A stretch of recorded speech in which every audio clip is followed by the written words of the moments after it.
So I just wanted to introduce Dr. Yuval Arbel. He has over 20 years of experience in NGOs focused on sustainable development, climate policy, environmental peace building, and science education across the Mediterranean basin. He holds a BSc in biology and an MA in geography from the Hebrew University and a PhD in physical geography from the University of Haifa. As former director of the Protecting Groundwater Project, he led programs to reduce groundwater hazards in 30 municipalities. Today, as Marine Program Coordinator at the Zalul Environmental Association, Dr. Arbel leads campaigns to protect Israel's marine ecosystems. His work includes monitoring pollution enforcement, coordinating with authorities, and addressing threats such as offshore drilling, desalination, overfishing, wastewater dumping, and plastic pollution. He lives in Haifa with his wife and two children and enjoys hiking and sea kayaking. So thanks so much, Yuval, for joining us. Looking forward to your presentation. If you are not speaking, please mute. So thank you, everyone. So actually, Ilana, you present it all. I'm not sure what I can do now. So I prepared some presentation in English. It's not my first language. Also with Zalul, I'm working with Zalul for 10 years. We are quite small from probably an American perspective. A staff of 7 people, few more co-workers that helping us, and volunteers. For like Leo that you see in this picture. He is a good friend of mine, also live not far away from Haifa in Hof Carmel. And this picture was taken just after the hit of oil pollution, tar pollution. The tar, you know, what's left after the oil is being few weeks on the ocean, in the sea, on February 21. Israel beaches, actually all the coast from Ashkelon to Rosh Hanikra was hit in a few hours by huge, and for a few days, more and more waves of tars cover the beaches and the rocks, and we were not prepared so well, but after a few weeks, most of this tar was collected, but it took few months more to collect all the tars. And even today, I will get you some places. If you get to Israel, we'll find some spots that wasn't clean enough, and we can find some spot of these stars from the event. So just to show you how serious it could be. So what we're actually doing in our works, okay? We are trying to raise and promote policy, environmental policy, preventing pollution to the seas and to the beaches and to the stream by raising public awareness and leading advocacy in the Knesset and in the government. Also creating some coalition with other NGOs and with municipality, and doing some social networking and working with the media a lot. We were doing quite good media, and it's important to raise awareness. But if all this, and also we're working proactively with some municipalities and businesses. We have also a program called Zalul Ba'asakim, meaning in Hebrew business with Zalul, which meaning that we're giving some consulting to the businesses how to be more green, to reduce their carbon footprint, use less plastic, single-use plastic, and we do the same with some municipalities. So I'll try to show you a few examples in this short lecture. Also, something that we do is working with big campaigns of cleaning the beaches. Once a year, we are doing the biggest beach cleaning in Israel. This one was that you see was last year. So although we are under attack and there were missiles in the north, so we have to cancel few of the activities in the north. we were able to do in most of the countries, hundreds of people participated in the event. And the next year, or the next month, or in September, of September, will be the next big clean beaches cleaning, and that we are planning. Already a few dozens of people registered, and if you will be in Israel, you are very, very welcome. We are waiting for you. Well, there are groups from schools and businesses that all over the year volunteering, and we give them the facilities and the instruction, and so it's cleaning the beaches is all year round. Of course, the municipality clean the beaches or the next to the facilities of the cities, and where the swimming beaches, okay, where people can, where there is a lifeguard and everything, it's quite clean. But if you go away a little bit farther, in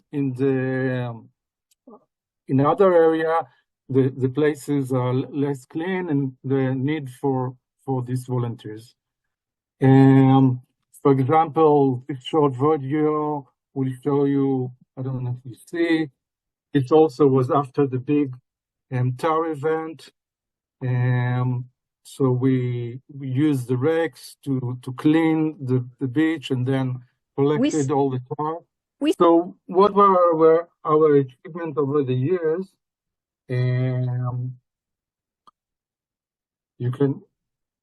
I will try. Now you see, big campaign started in 1999.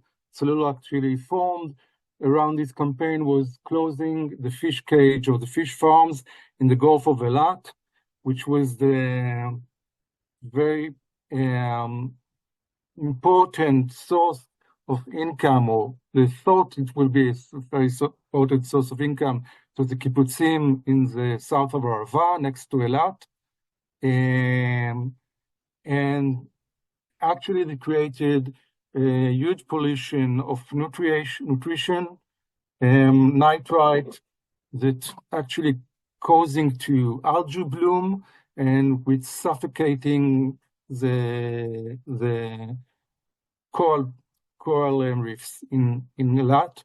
And this was the reason we started the campaign, and after 8 years we succeeded to close them. And actually there is a plan now to build fish farms on land, treating all the discharge, and then discharge will be only clean water without all the nutrition. And if they will succeed to do so, and the only clean water is sea clean water that was pumped from the Gulf will be back to the Gulf, we can live with it. But still, till now, they didn't succeed so well with that. We hope that they will find a solution. And there are other sources of income in the Arava. Today, there are solar panels, there are desert farms, and also algae that they are growing in ponds, closed ponds. And so the discharge to the all the seas in Israel, to the Gulf of Eilat, to the Mediterranean, is regulated by a governmental committee, and we are taking part of this committee. And the only public or non-governmental organization, we are presenting the non-government, let's say, the part in this committee. And till now, we succeeded to reduce the discharge permits by tonnage of the different polluters by 90% in the last 15 years that this committee is working. So it's quite successful, and it's a joint effort of the government, the business sectors, and Zalul. And in the end, we find it quite important, like a round table that we try to find a solution. But also there is a fee for each ton of pollutant to discharging to the sea, they have to pay. And so this is very important because the businesses have now I would say, the benefit to reduce the discharge in order to save the fee they have to pay for the permit. Another campaign that you see here is the Kishon River pollution. Maybe you remember the brigade of the Sea Navies of Israel used to practice over there, and many of them got sick from cancer, and we helped them to actually sue the government, and in the end, a committee of the government recognized their illness from their being diving in the Kishon River, which was very, very polluted. And in the last 20 years, it became a flourished river. Today, there is almost no pollution to the Kishon. And the first action I did in Zalul is measuring by samples of the riverbed, checking them in the best labs in Britain to check if there are any heavy metals, or even there were all kind of rumors of things that were there, but we found out that after treatment, then they took out the sludge from the riverbed and treated it. And today, actually, this sludge became the base of the soil of a new park. But it was quite expensive. It was almost 100 million shekels to the treatment or the rehabilitation project of the Kishon River. Other campaign that we did in the last decade, you can see here the ammonia. Do you see it now when I move there? You can see a few campaigns that we led in the last 10 years. One is closing the big ammonia tank in Haifa Bay, just next to the Kishon River, and next to my city, Haifa. And there was a huge tank of ammonia, 12,000 tons of ammonia for actually two companies that produce fertilizer and export them. So once Israel have found the gas, the natural gas or fossil gas in the Mediterranean Sea, that I hope that I will show you a few fields or something about it. There is no real need for importing the ammonia because we can use the gas and nitrogen from the air to produce the ammonia, and not importing it and putting it in such a huge tank. And already after the Second Lebanon War, there was a committee in the wrote down it was maybe the most dangerous place in Israel, and Nasrallah found out it, and also he said that he don't need atomic bomb. He have one. He have actually 5 ones, because one, like a professor on the Technion said, one missile to this tank could create few thousands of casualties in Haifa. It took more than 20 years campaign. Zalul just joined the campaign in some part and led it, but there were people that more than 20 years were asking for closing it. And today, ammonia is being imported in small isotanks, which is less dangerous. And they are building factories that will, facility that will produce the ammonia. And if you produce it far away from the city, and also you don't need such a big tank. The problem is the size of the tank. If you produce the ammonia in small amount, and the same amount that you are using for producing the fertilizers, there is not such a danger. Other campaign was very important, was stopping the discharge of the sludge from the Shafdan. Shafdan is actually the biggest treatment facilities and sewage treatment facilities in the Mediterranean, not only in Israel and the Mediterranean, is treating almost 200 million cubic meters of sewage every year. And so you can imagine how much sludge from such a treatment plant was discharged to the sea. Today, because of our campaign, all this sludge is being treated again and become a fertilizer. So by anaerobic consumption, it's become a fertilizer, and they use it in the Negev. So there is no discharge to the sea, from almost no discharge. There are some effluents that cannot, they are too salty, but we are trying to find solution also for this effluents. We hope to get into it in few years. Another important campaign that we succeeded is to promote the law to pay for the use of plastic bags. Until 2017 in Israel, you can take how many plastic bags in the supermarkets. They don't pay anything for it. I don't know what situation in the States. I don't remember, but in Europe, you pay quite a lot for it. And in Israel, it used to be like this, that we didn't pay for it, and people took very many plastic bags and throw them away. And many of them are getting in the end to the open fields.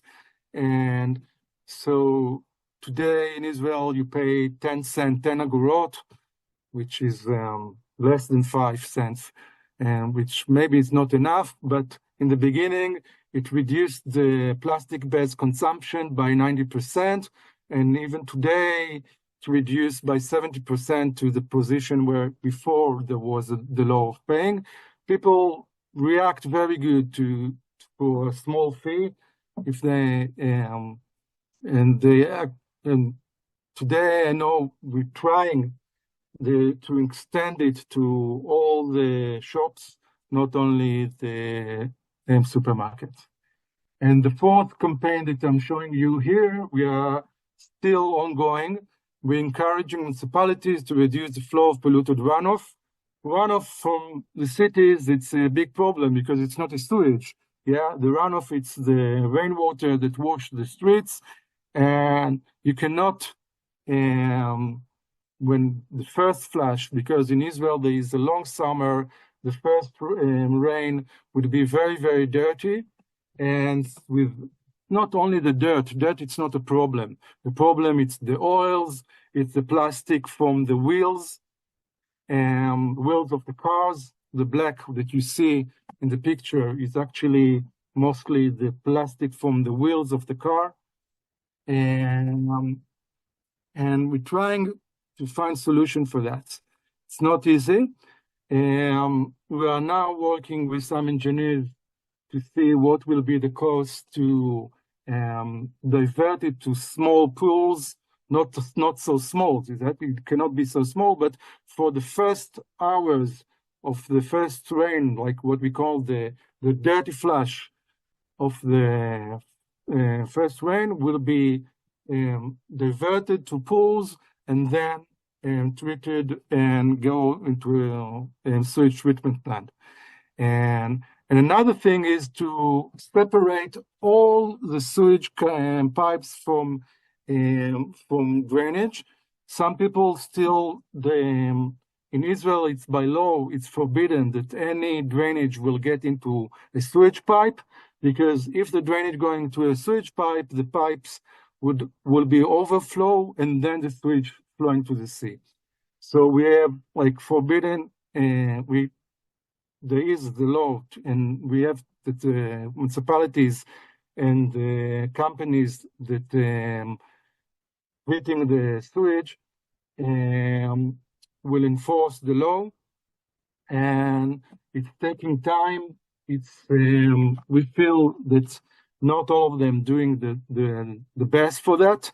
Actually, we sue Tel Aviv and Mei Avivim, with the company that collect the sewage from the houses, and by court decision, they had to show a plan how they actually separate all the sewage from drainage in 5 years. And this was 3 years ago.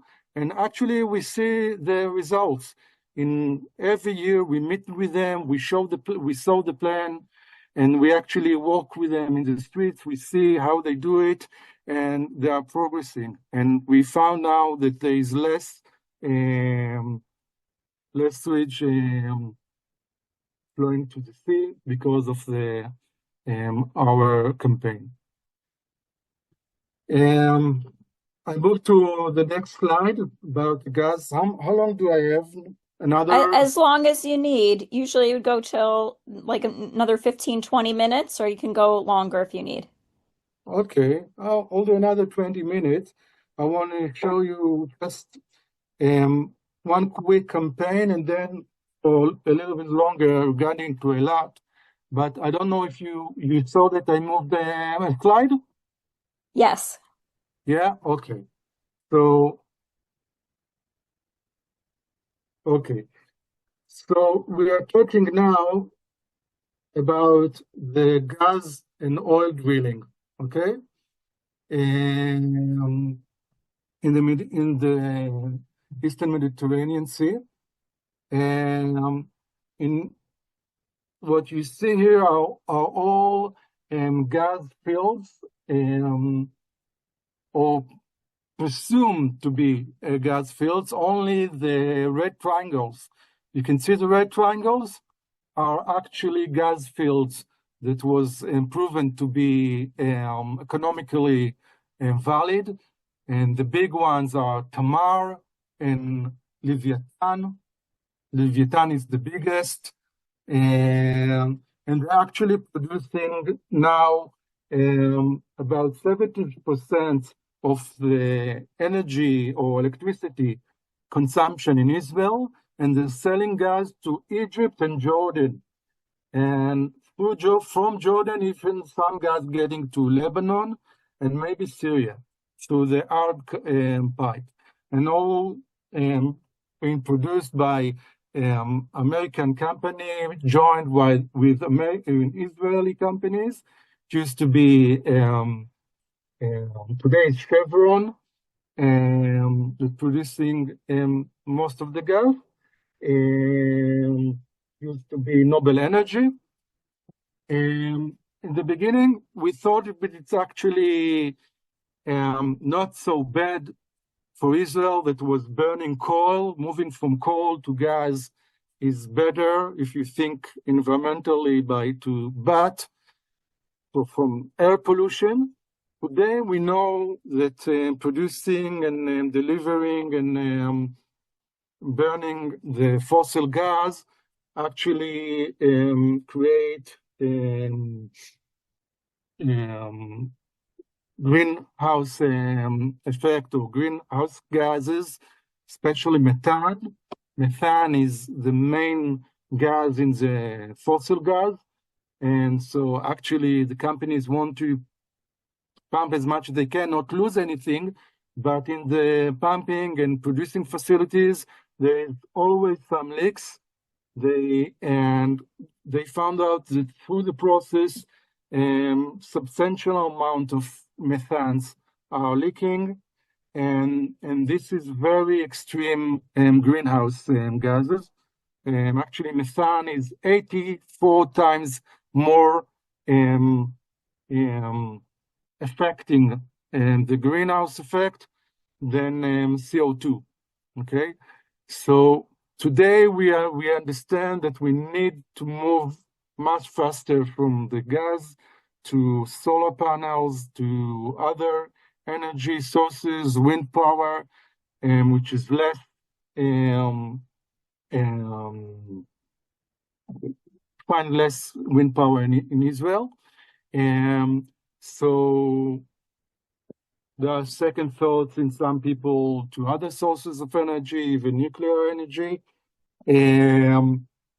But we all understand that gas is a transition zone and transition time, which is important. Some people say it's even stabilize the relation between Israel, Jordan, and Egypt. Think about the awful war that we are now with the Palestinian and the Egyptian and Jordan. Actually not really on, you know, they could be worse situation with them. Okay, they have a very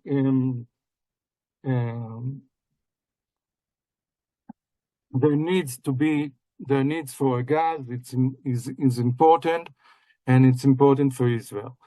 But from the other side, we really afraid from oil spill. The gas is never coming as a dry gas. It's always come with some oils. The oil is very dangerous and polluting the sea.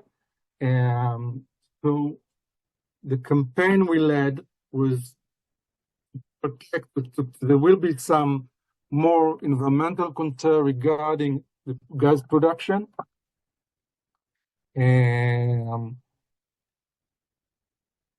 Monitor in the production, there could be some air pollution, the discharge to the water, also in the producing the gas, they are discharging to the sea. Everything has to be processed and monitored. And we think our campaign led to more strict regulation on the companies that producing the gas.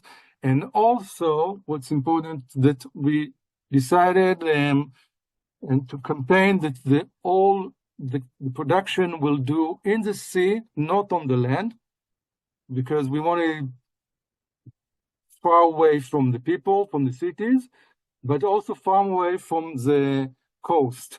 Because if the production will be further on the coast, as you see now, the new zones that were awarded for offshore drilling are all far away in the far end of the economical water in the of Israel, and they're all far away from the coast, because on the coast, as you see in this slide, it's all our desalination plants.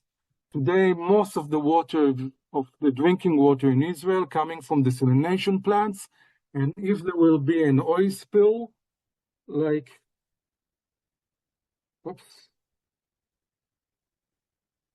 if there will be an oil spill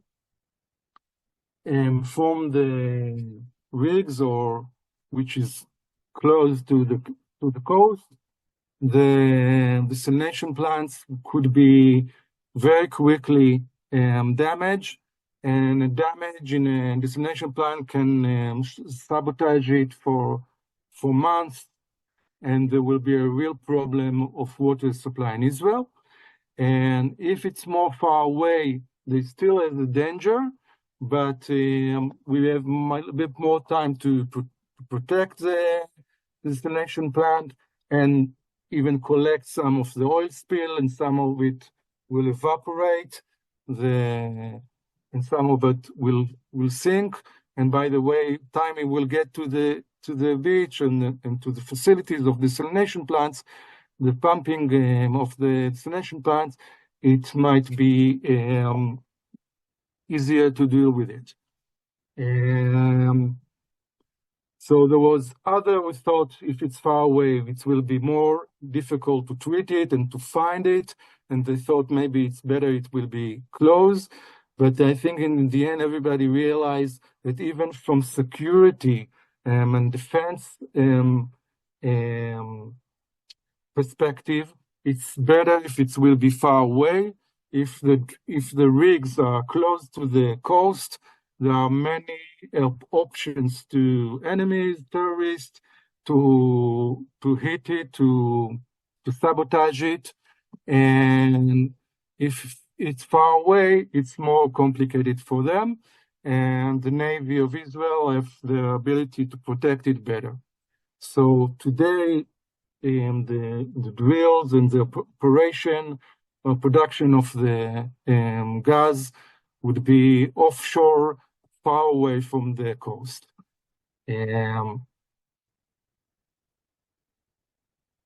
Now I'll get to the main campaign that I wanted to talk about. I will get, I think, another 10 minutes for it. But you see some pictures. Do you see the picture from the dead corals 23 years ago?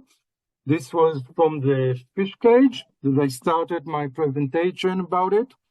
And you can see how they looked after, then. And you see below a coral reef today in the last few years in Eilat Gulf, and very vivid, colorful. So we found out it takes time to rehabilitate the coral reefs, but if we protect them from different pollution, they can overcome the stress that they were under and revive, or new colonies of coral are surviving, but there is another threat. And we'll talk for a minute on the other threats. But first of all, why coral reefs are so important.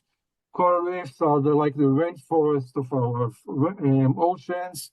It's not only the coral itself, which is probably, it's not stone, it's living thing. It's actually symbiosis between algae and hybrids, and they create colonies, and fish come to them, and many other sea creatures.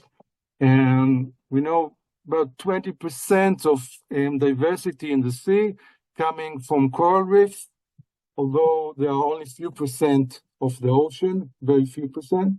And that's why they should be protected with standard detection, as the tropical rainforest. They're also very fragile or sensitive to human impacts. For example, temperature. If the ocean temperature in some places rise in 1 Celsius, it's create bleaching. Already more than 50% of the coral reefs over the world went through bleaching. As you can see in this picture, like a vivid coral, colorful coral, and then after bleaching, a white coral, which is, if it will be like this after a few weeks, is dying, it cannot be come back to life. But what's so special about the northern Red Sea coral? The northern Red Sea corals are very unique because they are more resistant to the temperature. In international scale, there are very few coral reefs over the world that are more resistant in the northern Red Sea, including the Gulf of Eilat. In the Gulf of Eilat, we know they can resist even rise temperature of 5 Celsius degrees. Okay, and this is very, very resistant. Actually, in the last summer, there was very, very hot summer, and few corals in Eilat Gulf went through small bleaching, but it wasn't long enough, and they survived, and now they are okay. This was last summer. I don't have still results about this summer. But so we see the danger, but they are still resistant. That's why we're really important that they will survive. In some instance, we can think of the coral reef in Eilat as could be the genome or the nurturing um, corals for rehabilitation of corals all over the world if they will survive. So we have to protect them from other pollution. What other pollution we have in the Gulf of Eilat? So we're afraid from oil spills from ships and oil terminals in Aqaba, in Eilat, and also in Sinai, the small port. Sewage spills, although today all the spills, all the sewage in Aqaba and Eilat going to a treatment facility and then to irrigation, there could be catastrophe or something happen if it's not working. Brines from desalination plants, because there are desert city, there is no water there. Water for the cities and tourists come to Eilat have to be from desalination plants. Light and noise pollution. We know that corals are very sensitive, and not only coral, also other marine life are sensitive to the light pollution, and also plastic waste and microplastic. So this is the main threat, and we are trying to deal with them with the municipalities, with the government, reduce all the danger when they are planning the discharge of the brine, to do it the best way that you do it, is to do it very deep and give a wide opening so the current would be in such a way that the impact will be smallest. And all other regarding, for example, eutrophication, there is a big concern about nitrate discharge to the Gulf, and we're working with the Water Authority and Mekorot, finding solution for discharge of brines that include nitrite. And for example, they are building now a new facility to grow ulva, which is an algae that will actually take all the nitrite from the water, from the brines, and then the brines that are being discharged to the sea are without or with less nitrite. So in the last 5 minutes, if I have, I would like Yes, to keep present. until you're done. Take your time. Okay. The major concern we have following Abraham Accords. What you see here is a map of a plan, actually a business plan between CATSA in Hebrew, EAPC, which is Europe Asia Pipeline Company. It's actually a government company of Israel. It's not the same company that used to be in the 70s or late 60s and 70s, that Israel had a joint venture with Iran of the Shah before the Islamic Revolution. It was the same name, but then it was Eilat Ashkelon Pipeline Company. And Eilat Ashkelon Pipeline Company, it's actually a company that since the Islamic Revolution is not active anymore.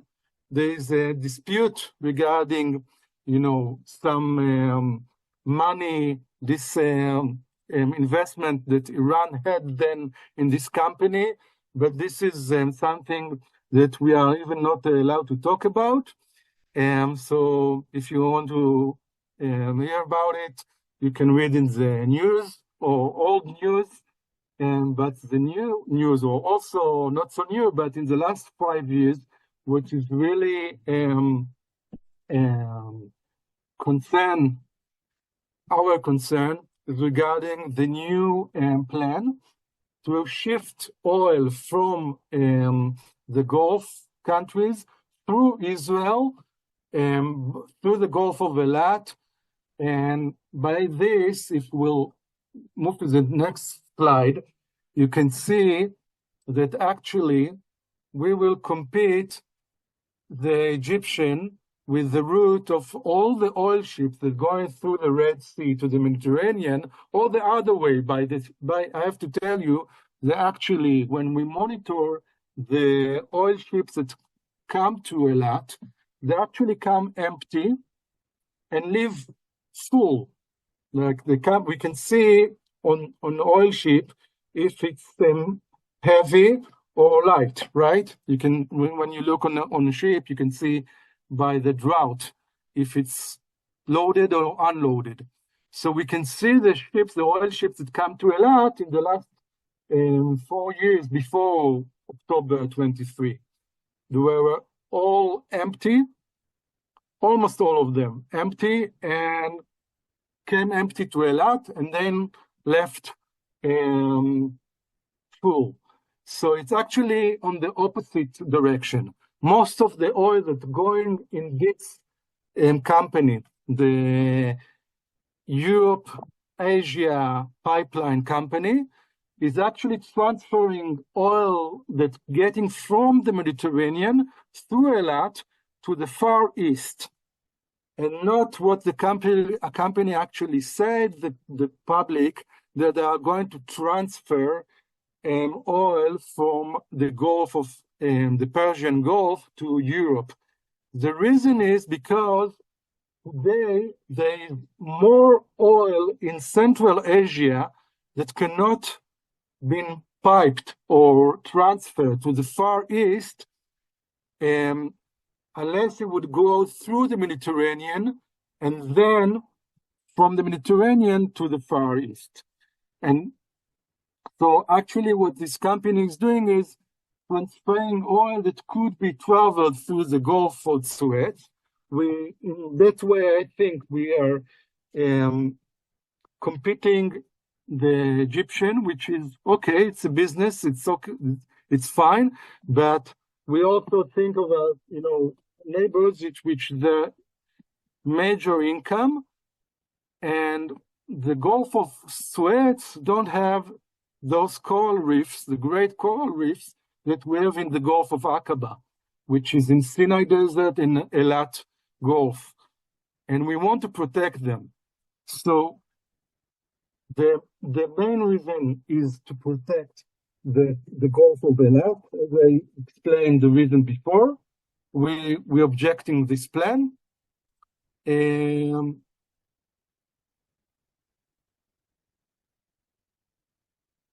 Because you can see in this picture, for example, how oil spills look like. This is events from Sinai Desert a few years ago, and in the Tar event in the Mediterranean, and in Thailand, and in Mauritius Island a few years ago.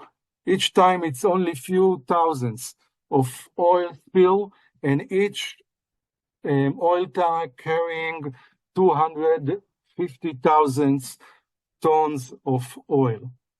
So you can see, for example, a picture of Mauritius event. It was 4 years ago, a Japanese, it's not even an oil tanker, it's just a huge ship, and 1,000 of not crude oil, but every fuel was spilled because it was drafted to the coast and hit the reef, and it was a huge disaster to Mauritius coast.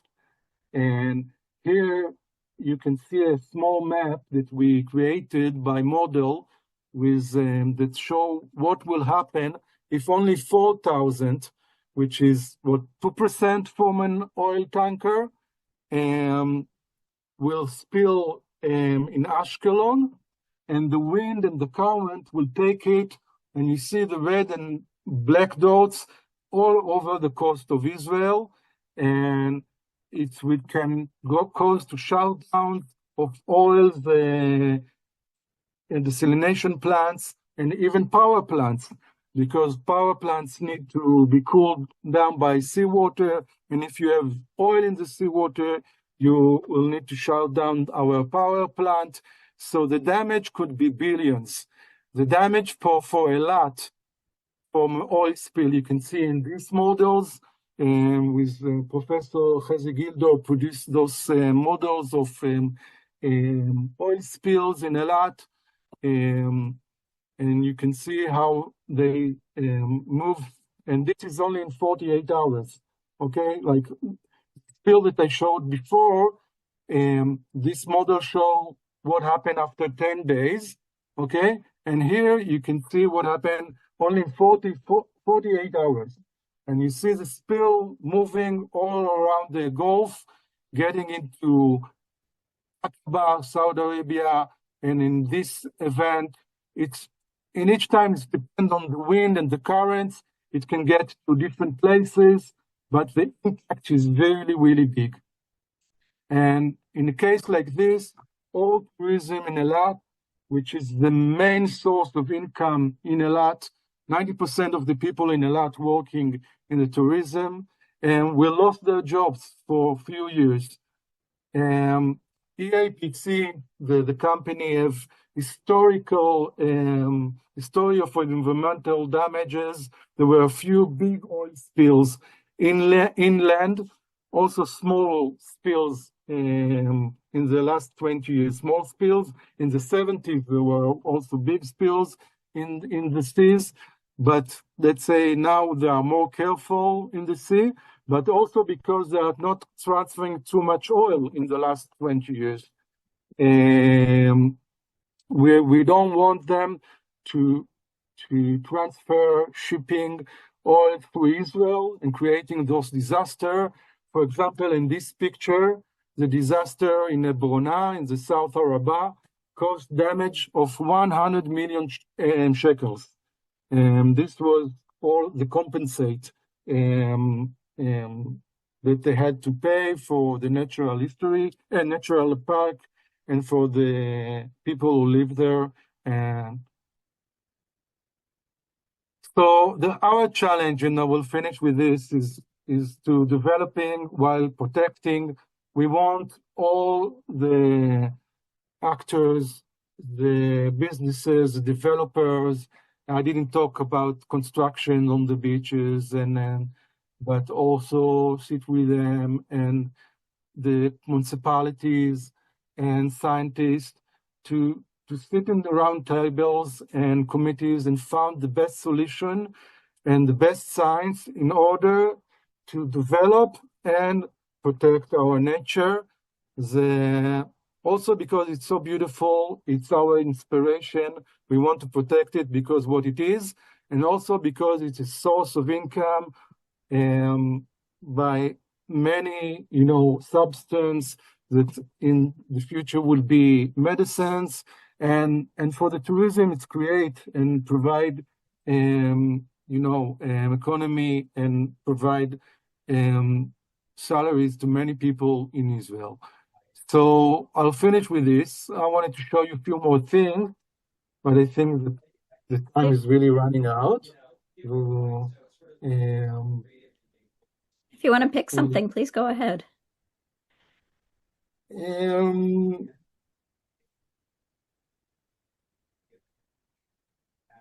Maybe very shortly, I will discuss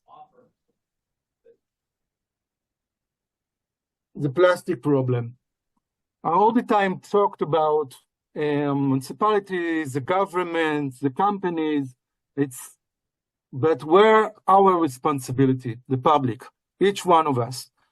And you can see on the right corner, on the top, the two young people with all these single-use covers and plastic bags. And so I think in the last 5 years, Zalul, we are working more and more in promoting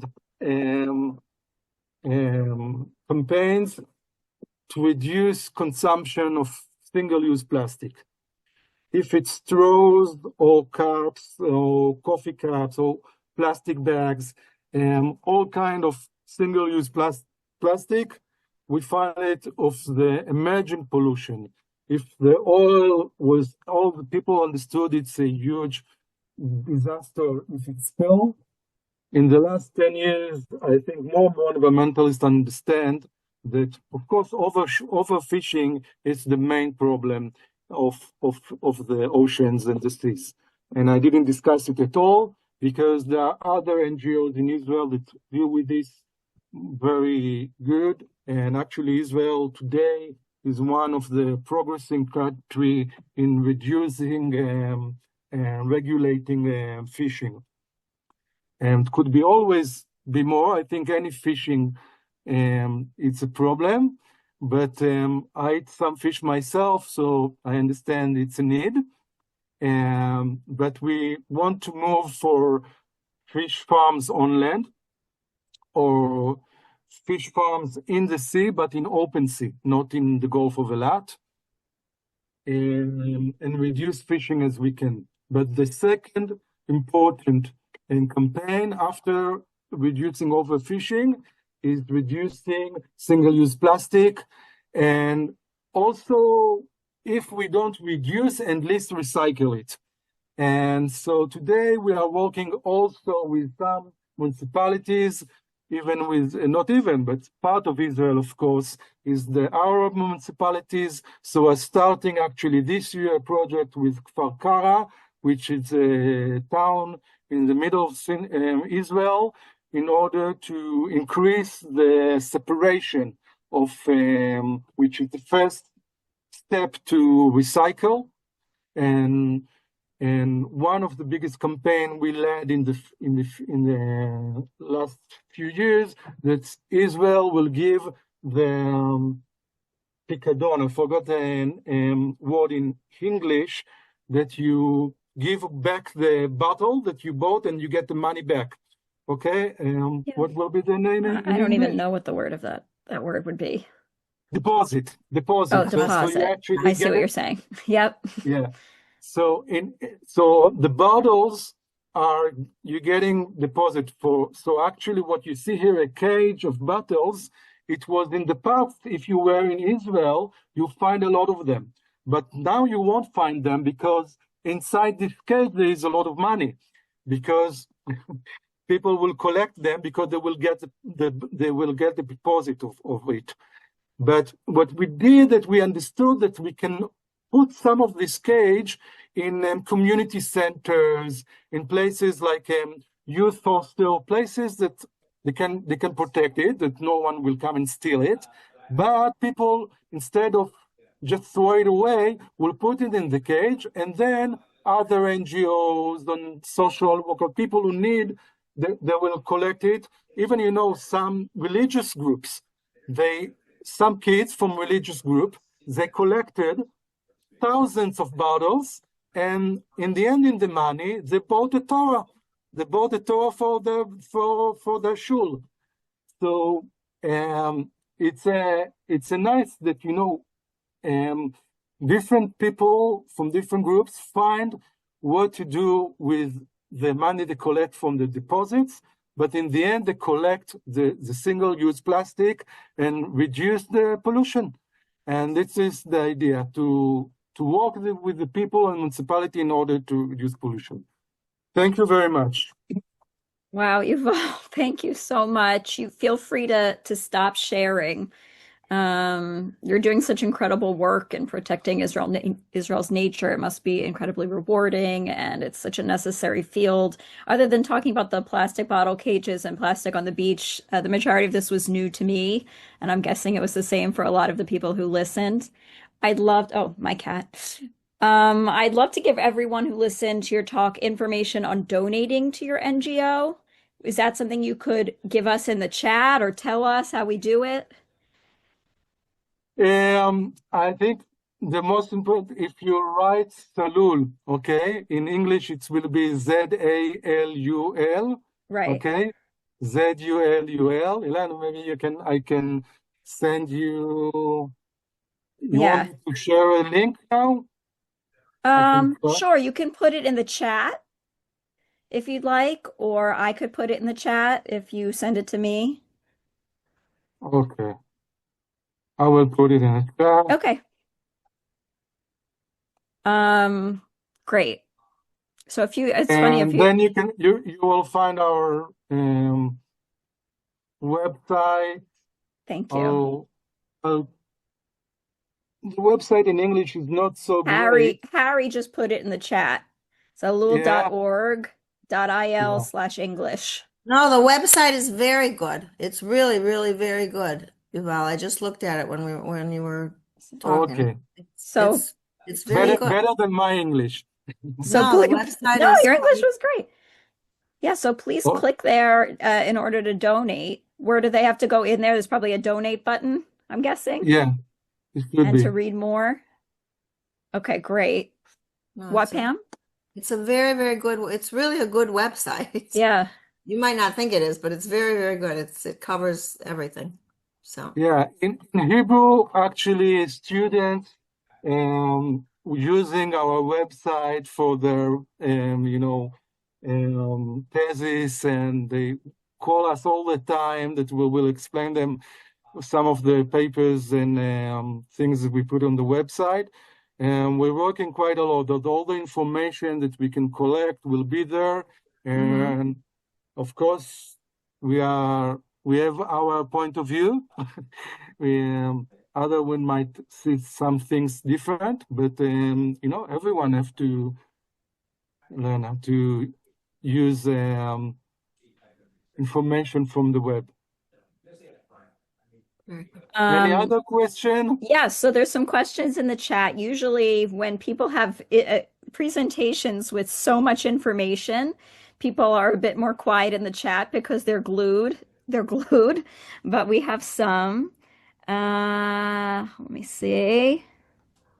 This is for something else. Well, Renata just said what Anything? you've done for the Kishon River is a great achievement. Kol hakavod.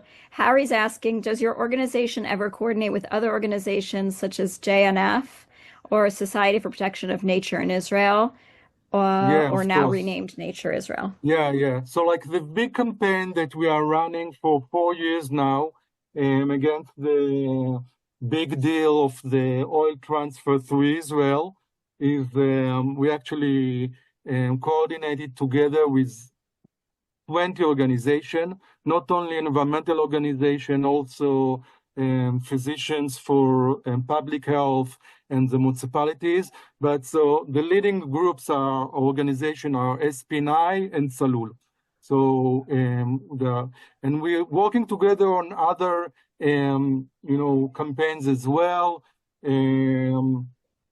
For example, the plastic bags campaign was המועצה לארץ ישראל יפה, which is the council for beautiful Israel. It's something, it's very conservative, more conservative environmental group in Israel from the 60s already. But, they're revived, and we found they are very good cooperators to work with them.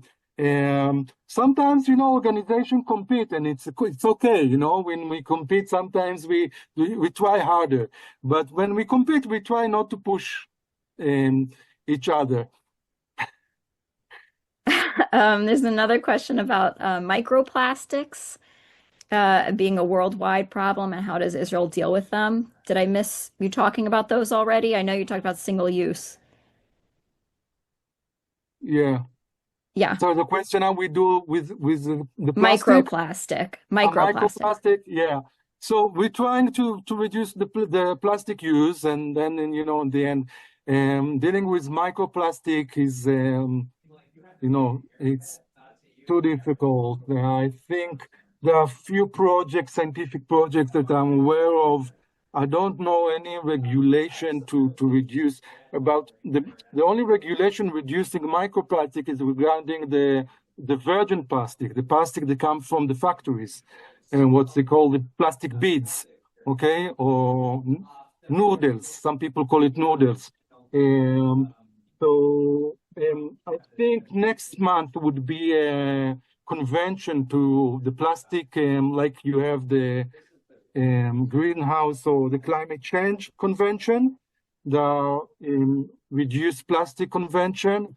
and they might talk about regulation of reducing also microplastic discharge.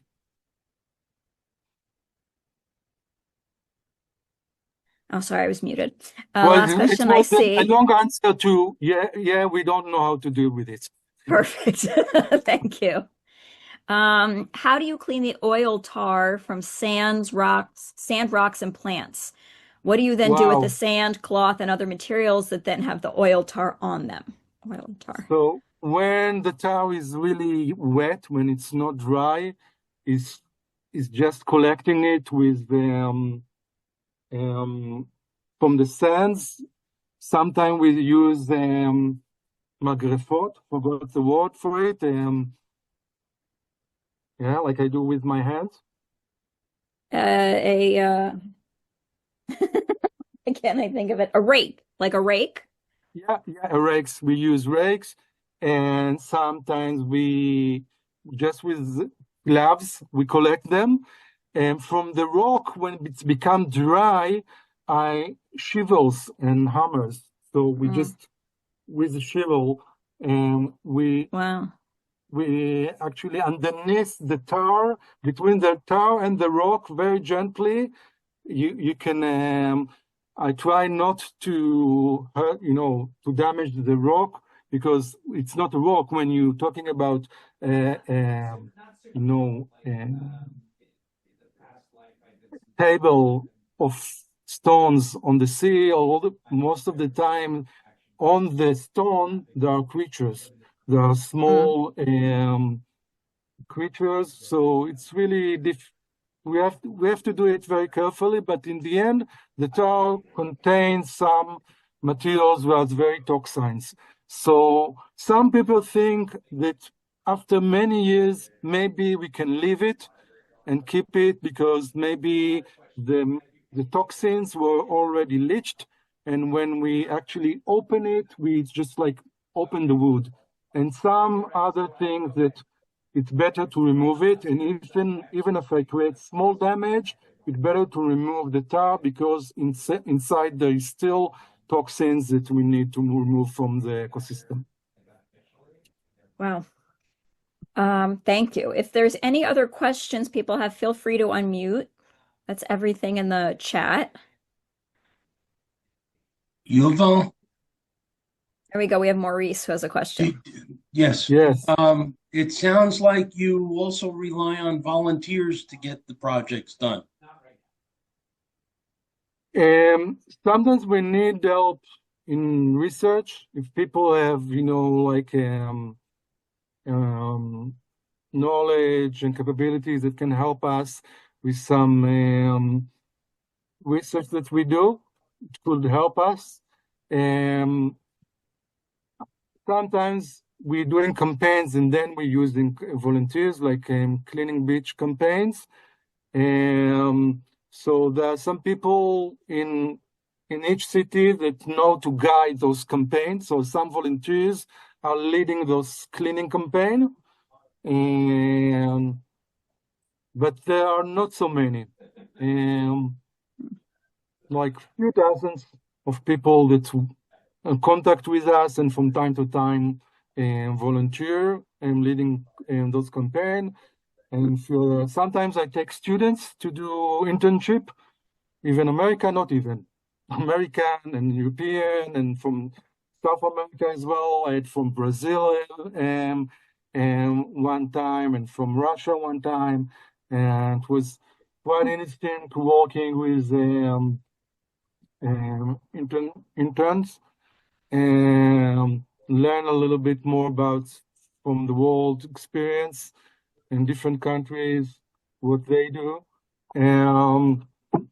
Actually, it takes time, to manage interns and volunteers. It takes time, and we don't have enough time for it. Maybe you need more volunteers.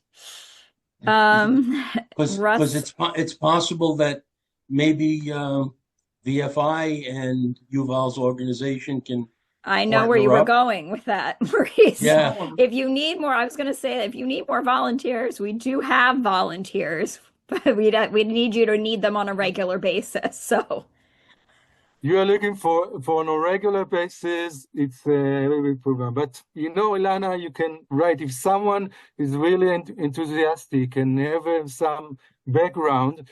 Yeah, we can talk. I think there yeah. is a lot of options. Yeah, Yeah, we I can think they find should some. reach out to you directly, most likely, if they're Yeah. interested. Okay, you have my email, right? They Yes. can reach out. So they Yes. can write me. Of Yes. course. And then I see Russ, you have a question. Your hand is raised. Yes, Yuval, Oh. what do you do with the tar that you've collected from the rocks and the cloth that you use to wipe it up? Do you put this in a storage container? Do you bury it? Yeah. Do you? Yeah, so actually the Ministry of Environment have a very strict protocol for that. So we have to separate it from the garbage, the different plastic and things, because like after the event we have mostly tar, so we didn't separate. But now when we come, or after a year or two that we came, sometimes we found some tars, and it's quite difficult to tell the volunteers, yes, the tar we need to separate, it has to go to a different container, and we separate it, and I call the municipality, and the municipality have containers. When it's full, they take it to the certain facility in Ramat Chovav or never know Israel. In one place, they take all the toxin garbage and they treat it over there, or protect it from not being leaking to the groundwater. So what actually they are doing this with the tar, I'm not sure now. There were questions about it.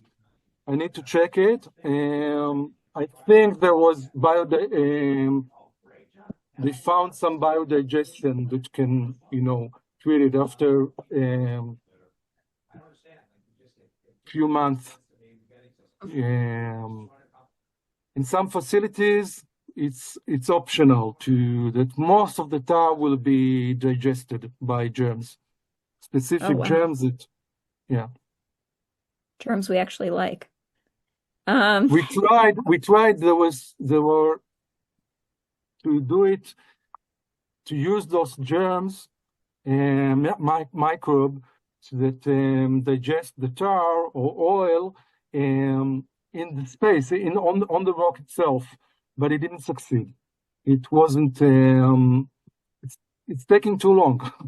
It's not perfect. But if you give them in a facility the condition they need, they can do it.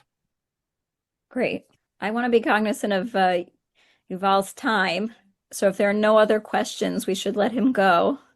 Does anyone else have any more questions? No? Okay, thank you, Yuval. Thank you very much. Really, really wonderful. We don't always learn a ton of new stuff, but we definitely did today. So thank you very much. And I encourage everyone to go on and support the NGO. Thank you. Thank you Peace so for much. all, for country, for Israel. The hostage will come back. Oh yeah, of course. Of course. Bye.